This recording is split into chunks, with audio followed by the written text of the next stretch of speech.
مولانا روم فرماتے ہیں کہ انسان جسم اور روح ہر دو سے مرکب ہے۔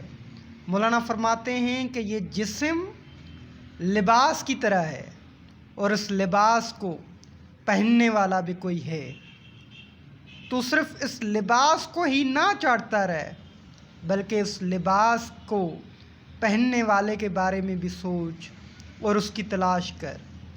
روح اللہ تعالیٰ کی توحید کو پسند کرتی ہے اور اس توحید جو کہ ہر طرح کی شراکت، منازعت اور مفارقت سے پاک ہے کہ تقرب کی تلاش میں ہوتی ہے۔ جس طرح اس ظاہری جسم کے اعضاء اور جو ارح ہے، ایسے ہی ہماری روح کے بھی اعضاء اور جوارح ہیں۔ ہم جو خواب میں جسم اور اعضاء کی حرکت دیکھتے ہیں، اس مشاہدے کو ہمیں نظر انداز نہیں کرنا چاہیے بلکہ اسے اپنی روحانی حیات کے ساتھ قیاس کرنا چاہیے۔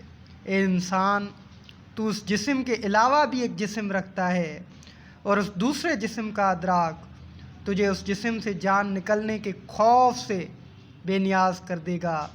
ہماری روح کے اس جسم کے علاوہ بھی بہت سے کام ہیں، لیکن اس جسم کے پنجرے میں بند ہو کر ہماری روح کی استطاعت کم ہو گئی ہے۔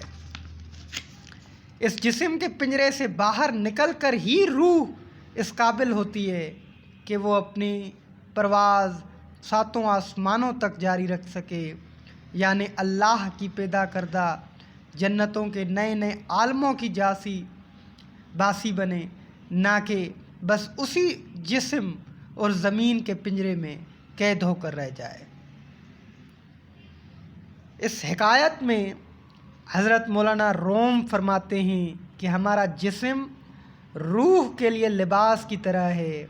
ہمیں ہر وقت اس لباس یعنی جسم کو ہی نہیں دیکھتے رہنا چاہیے بلکہ اس ذات کو بھی جاننا اور پہچاننا چاہیے جس نے یہ لباس پہن رکھا ہے، تاکہ انسان اس جسم اور اس زمین کی قید سے نکل کر بلندیوں کی طرف کا سفر جاری رکھ سکے۔